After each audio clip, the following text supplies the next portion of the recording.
bienvenue sur ma chaîne, j'espère que vous allez bien. On se retrouve pour un nouveau crash test de nouveautés. Ben oui, on n'avait pas fini, hein. Entre les hauls du Black Friday, les derniers achats, etc. Donc il y a pas mal de choses à tester encore. Et ça faisait un petit moment qu'on n'en avait pas fait un. Donc j'ai pris 2-3 petites choses à droite à gauche et on va faire un crash test.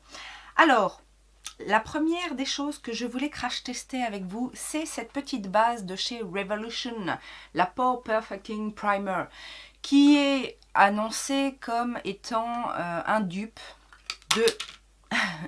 de la base, la fameuse base Tatcha, donc qui se présente comme ça en petit pot. Et donc on a une petite spatule et je vais en prendre. Alors, je pensais que ce serait un peu plus crémeux. La texture est assez dure. Un peu comme du beurre qu'on sort du frigo, quoi. Donc, je vais en prendre un petit peu. J'en ai peut-être pris beaucoup. J'en ai plein les doigts. Je ne sais pas ce que j'ai fait. Je vais la mettre sur tout le visage. J'ai pas peur. C'est pas ce à quoi je m'attendais, en fait. Je m'attendais à une texture un peu mousse, et en fait c'est assez un peu gras, j'ai l'impression. Alors ça fait des pluches, donc alors j'en ai peut-être mis un peu trop, hein. C'est peut-être ça le problème, j'en ai peut-être mis un peu trop. Je vais me nettoyer les mains. C'est ça aussi les crash tests. Donc je vais la faire pénétrer comme ceci. C'est peut-être une... Ah ouais, ça fait des pluches partout. Bon, alors déjà, première impression, j'aime pas quand ça fait des pluches. Même si j'en ai mis un peu trop ou... c'est pas ce à quoi je m'attendais en fait. Du tout. Alors à voir si faut pas plutôt mettre une base un peu hydratante et venir la mettre uniquement là où on a des pores à cacher. C'est pas grave. C'est pas grave, hein. Ne restez pas sur ma première impression. On refera des tests. Ou si vous l'avez, dites-moi comment vous l'appliquez. Comme ça, ça aidera un petit peu tout le monde. Je mise tout sur le fond de teint. Alors justement, le fond de teint que je voulais tester aujourd'hui, c'est le Matte Velvet Skin de Make Up For Ever, que j'ai acheté finalement il y a un petit moment. C'était dans une vente VIP, mais que je n'ai toujours pas testé. Donc on va voir ça. C'est censé être un rendu mat. Je l'ai pris en teinte Y355.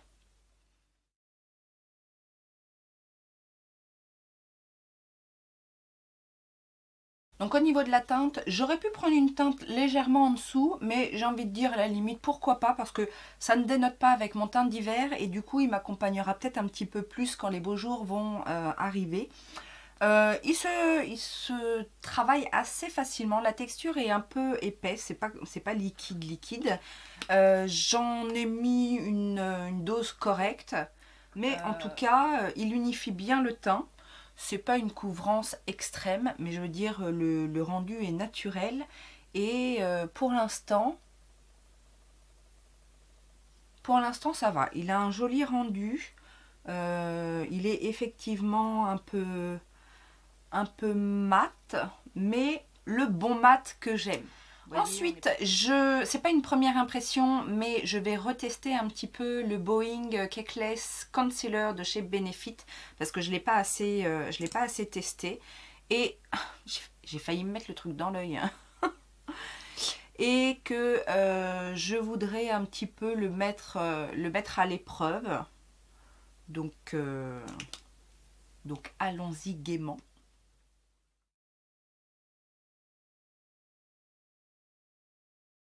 Je vous ai rapproché un petit peu.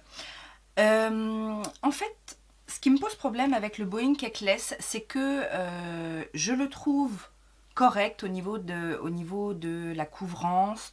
Il ne file pas effectivement dans les ridules, mais j'ai quand même l'impression qu'il est trop mat pour moi. Vous savez que j'aime le dessous des yeux un petit peu lumineux.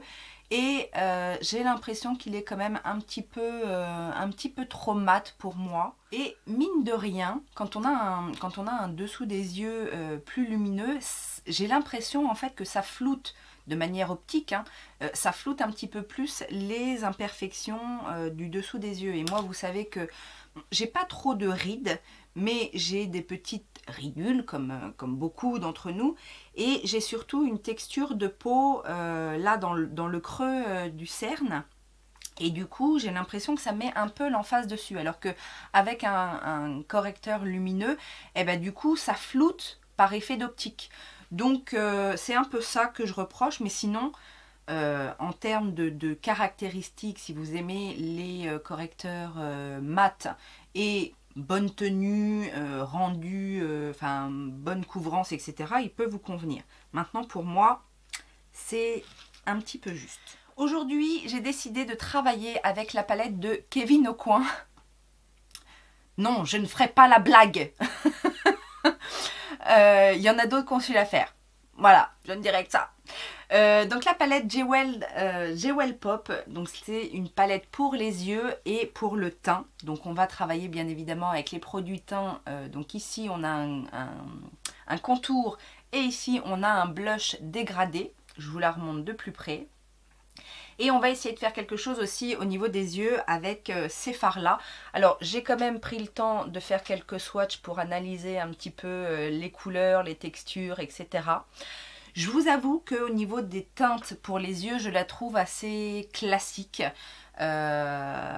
Mais voilà, on va essayer de faire quelque chose. Après, classique, ça ne veut pas dire ennuyant.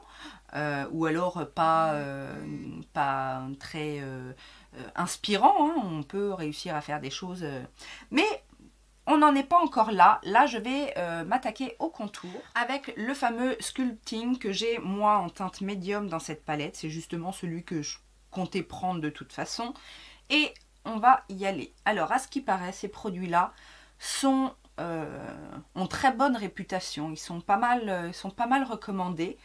Et je voulais tester, ça faisait un petit moment que je voulais tester. C'est vrai que au départ je voulais prendre que ce fameux produit contour.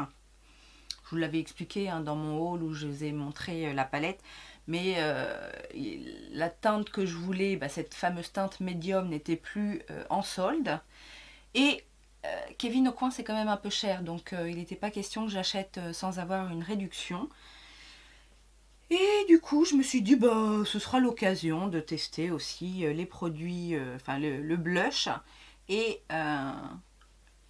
les fards à paupières. Alors, première impression, effectivement, c'est plutôt sympa comme produit de contouring. Ça se fond merveilleusement, ça se travaille très très bien. Ça a une jolie teinte, c'est une jolie teinte de contour. Effectivement, qui est très bien adapté, je trouve. Et on va en profiter pour faire un petit contouring du nez, hein.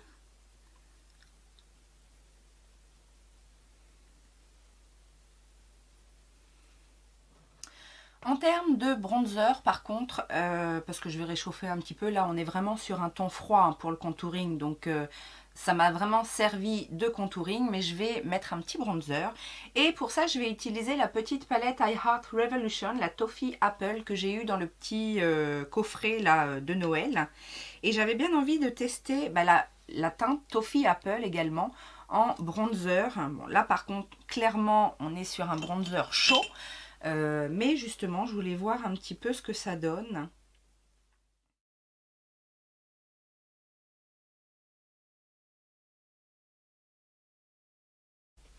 Eh bien, ma foi, ce bronzer est très joli. Ça se fond aussi très très bien. La couleur est un petit peu caramel. Caramel, ça me rappelle un petit peu mon... Ça va très bien avec mon look du jour, en tout cas. J'en reste là avec cette palette parce que, du coup, je veux tester aussi les blushs de Kevyn Aucoin. Alors, il y a un débat. Doit-on dire Kevyn Aucoin? Et là, on peut passer en revue les blagues sur Aucoin Kevyn. Oh, je l'ai fait, je voulais pas la faire. Ou est-ce qu'on dit tout simplement Kevyn Aucoin à l'américaine ou à l'anglaise? Et là, c'est un peu moins assumé quand même ce nom qui résonne tellement français quand même. Je ne sais pas. Dites-moi de quel team vous êtes. Aucoin ou Aucoin? Alors, le blush qui est dans cette palette s'appelle Rose Quartz. Et donc, on a un rose lumineux qui va vers le vieux rose un peu ombré prune en fait. Donc, j'ai bien envie de tout mélanger. Alors, par contre, que ce soit le contouring ou le blush, c'est pas très poudreux. C'est plutôt pas mal ça. Et on va se lancer. Ça a la pigmentation parfaite pour pas faire de bêtises. C'est effectivement légèrement lumineux, mais tout en subtilité. Ah non, hein, moi je veux pas encore une marque qui coûte un bras et qui va m'emballer comme ça, c'est pas possible. Non, je voulais être déçue. Non, je voulais pas être déçue, mais bon, effectivement,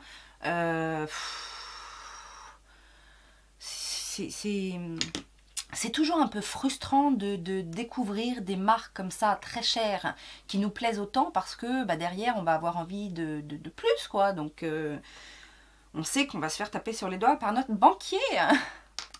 Alors je vais terminer mon teint avec mes sourcils. Avec un produit de la marque Billion Dollar Brows. C'est un petit produit pour les sourcils que j'ai eu dans une box. Je ne sais plus laquelle, dans une box américaine. Donc c'est soit la Glam Bag, une de mes dernières Glam Bag, ou alors dans une box BoxyCharm. Mais je vous avoue que je ne sais... Je crois que c'est BoxyCharm quand même. Ouais, je crois que c'est BoxyCharm. Et vous savez, ce sont les... alors ça s'appelle The Microblade Effect Brow Pen, que j'ai en teinte dark. Et vous savez, ce sont les produits pour les sourcils crantés comme ça. Donc j'en avais déjà essayé, ça ne m'avait pas vraiment convaincue parce qu'en plus en général ça finit par être encombré, comme c'est vraiment très très fin, ça finit par être encombré par les restes de poudre mais là déjà j'ai pas poudré, donc, et puis j'ai brossé mes sourcils avant. Et je voulais réessayer ce genre de choses parce que mine de rien, ça a quand même un rendu en général assez naturel. Et moi, vous savez que j'ai pas besoin de trop travailler mes sourcils, juste un petit peu combler certains trous. C'est pas mal, c'est effectivement naturel, ça a bien brossé. Après... voilà, je pense qu'effectivement, il ne faut pas avoir, encore une fois, beaucoup de travail de définition des sourcils à faire pour utiliser ce genre de produit.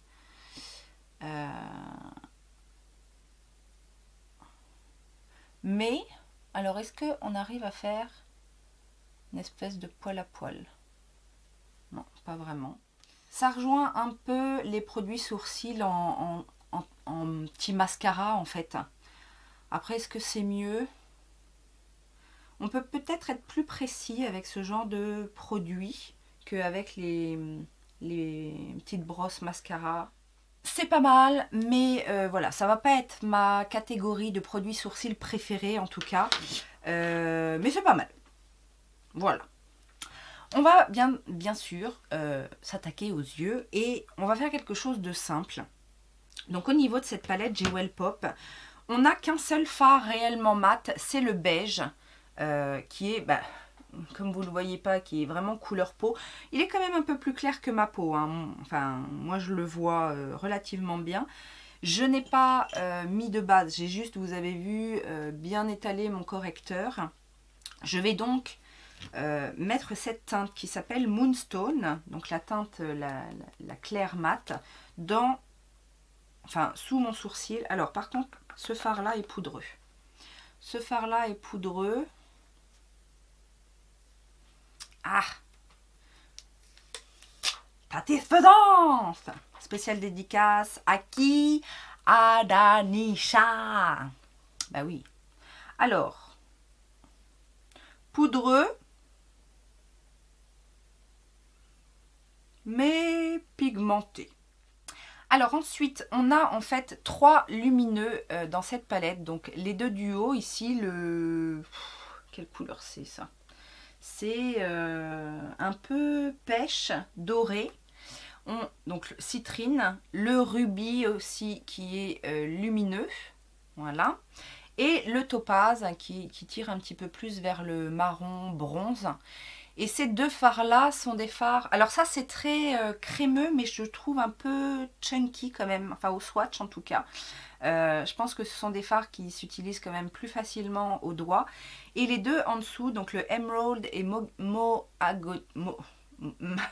je vais y arriver. C'était l'instant bafouillage. Vous savez qu'il y en a toujours au moins un dans une vidéo. Mahogany. Ah, c'est pas vrai ça. Mahogany, ici. Donc le fameux bleu émeraude et le marron. Ceux-là sont des fards satinés. Vous savez, c'est un peu, on retrouve ce genre de fard mat, légèrement satiné un petit peu chez Natasha Denona par exemple. Je vais faire quelque chose de simple. Donc je vais utiliser ce Mahogany. Donc je vais l'utiliser sur en phare principal de transition en fait. Je pense que c'est ce qu'on va faire. Donc en coin externe et puis je vais le remonter dans le creux.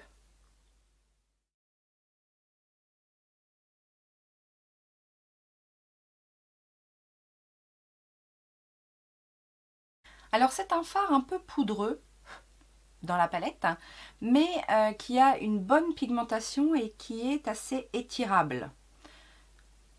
Caractéristique que j'aime bien justement dans les fards Natasha Denona. Et là c'est un petit peu ce genre de fard. C'est un petit peu ce genre de fard quand même. On retrouve un petit peu cette caractéristique. Vous savez, étirable sans perdre d'intensité. Donc ça, c'est plutôt un bon point. Enfin moi en tout cas, c'est le genre de texture que j'aime bien parce que on peut venir travailler la texture sans avoir à replonger son pinceau, etc. Donc ça, c'est plutôt une bonne chose. Je vais ensuite essayer de travailler le fard citrine ici au pinceau, voir ce que ça donne. Et sinon, après, on testera au doigt.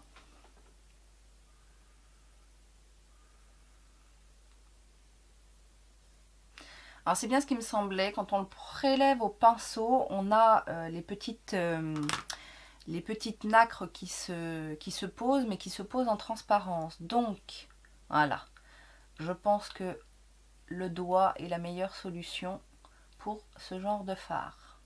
Je vais quand même mettre un petit peu de topaz juste en jonction des deux fards pour aller doucement du lumineux vers le mat avec une petite transition. Alors ce qui me gêne avec cette texture de fard, comme je le pensais en fait au swatch, j'ai trouvé la matière très épaisse. Et en fait, alors de loin le rendu lumineux est assez joli, assez éclatant. Mais quand on regarde de près, en fait ça fait des amas, la texture est vraiment quand même épaisse. Et on peut retrouver des fois ce genre de texture dans les mauvais, les fards de moindre qualité. Vous savez, ça fait une épaisseur et du coup, c'est pas... Ouais, de près, c'est pas top top, vous voyez. Mais bon, après, on aura testé. Hein. Bon, j'ai bien envie d'essayer ce fard un peu émeraude.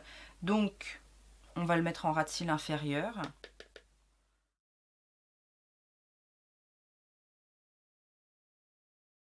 Au premier abord, on a une bonne pigmentation. Je vais l'estomper un petit peu pour voir si on ne perd pas en intensité. J'essaye de voir si avec un pinceau humidifié, le fard citrine là est un petit peu plus intense, mais j'ai l'impression de rien prélever en fait avec le pinceau. C'est ça le problème. La texture est tellement épaisse que ça n'accroche pas.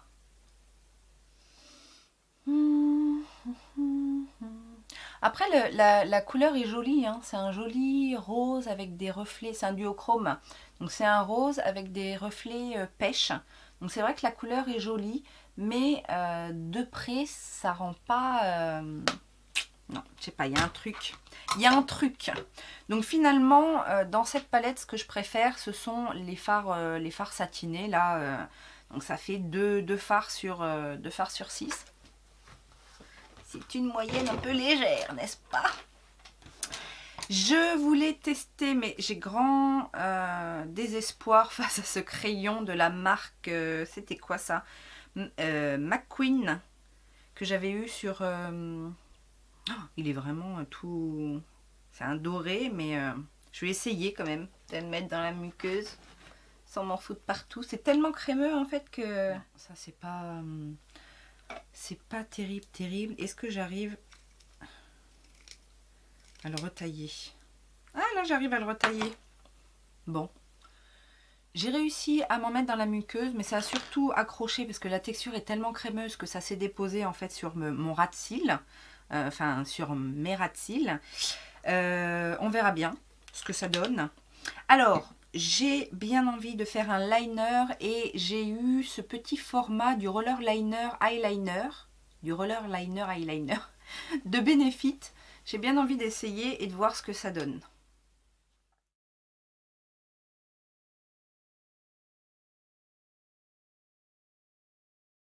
C'est pas mal. C'est pas le meilleur eyeliner non plus, mais c'est pas mal. Voilà, donc j'ai terminé le maquillage des yeux avec mon mascara de ma rotation make-up. Et on va terminer le teint avec le highlighter. Et pour ce faire, j'ai sorti le Intense Sparkler de chez Inglot, que j'ai en teinte numéro 11. Donc au swatch, ça donne ça. Ça m'a l'air pas mal. C'est des... Il y a quand même des petites paillettes. Hein. Danisha disait qu'il n'y avait pas de paillettes. Mais il y a des petites paillettes.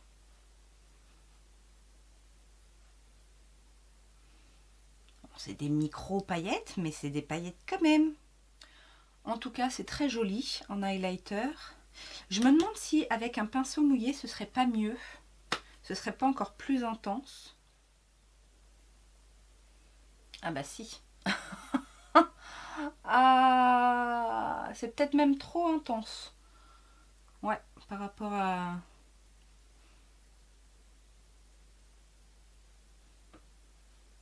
Mais pour le coup, c'est du highlighter. Hein. C'est pas de la gnognotte du tout. Ça fait un joli arc de Cupidon. Moi, vous savez, j'aime l'highlighter. Mais bon, là, quand même, c'est un peu intense hein, pour aller faire ses courses. Ah. Non, c'est très joli. Mais c'est pailleté. Qu'à cela ne tienne.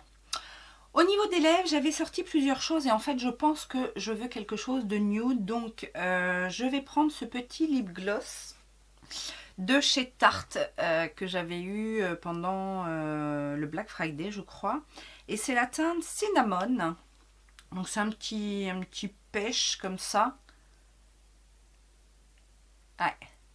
Ah, très bien. Alors... faut aimer le pain d'épices, mais ça sent très fortement le pain d'épices. Moi, j'adore le pain d'épices.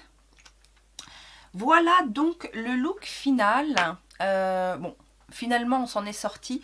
Mais ce qu'on va retenir, en fait, c'est que je vais retester la petite primer, là, Pore Perfecting, en petites touches, parce que là, surtout le visage, c'était un peu catastrophique. Maintenant, heureusement que, voilà, ça n'a pas fait bouger le fond de teint plus que ça. Le fond de teint, bah, vous avez vu, je ne l'ai pas poudré. Je vais juste repasser, voilà, un petit coup sur mes rides du front. Alors, pour le coup, peut-être que peut-être que ça diminue les pores. En même temps, moi, je ne suis pas quelqu'un qui a des gros pores dilatés. Par contre, ça lisse pas les ridules, là. Donc, bon. Des fois, on tombe sur des produits qui font un peu les deux, mais là, non, ça n'a pas lissé mes petites ridules du front. Le fond de teint,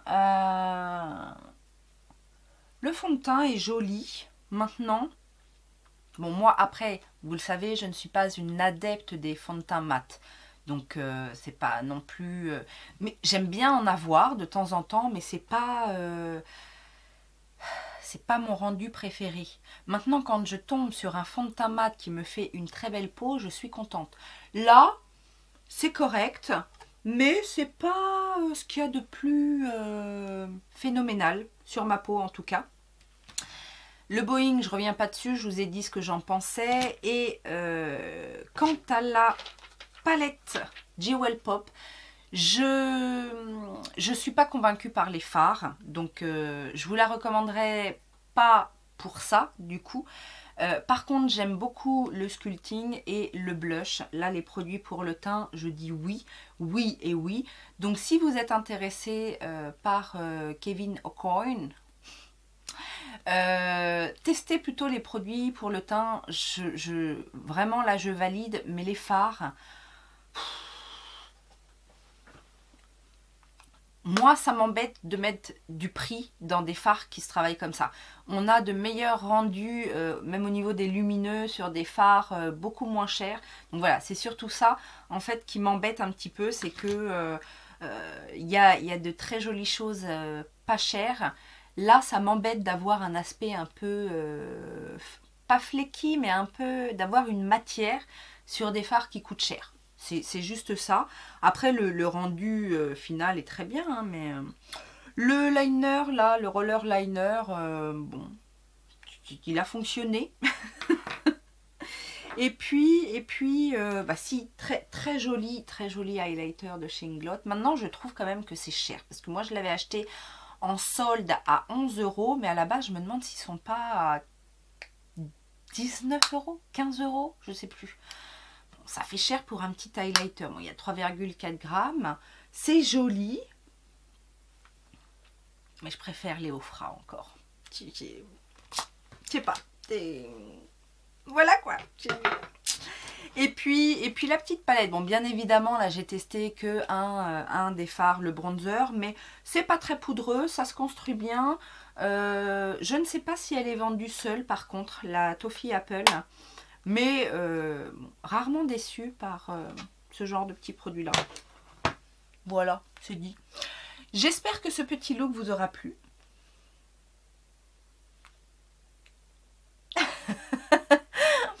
Je vous invite à vous abonner si vous n'êtes pas encore abonné.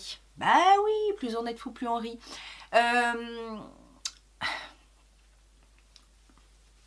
Like si ça t'a plu et si t'en veux encore. Hein. Je remercie tous ceux et toutes celles qui vont sur mon Utips et regarder une pub ou deux. Et je vous rappelle que si vous en avez marre de regarder des pubs mais que vous voulez quand même me soutenir, vous pouvez faire un petit don, un tout petit don, je crois que c'est à partir d'1 € et quelques. Vous faites votre don pour le mois et puis comme ça vous êtes tranquille, vous n'avez plus besoin d'aller regarder des pubs à tire-larigot. C'est un moyen aussi de me soutenir. Et si vous voulez le faire régulièrement, c'est aussi possible hein, sur Utips. C'est des choses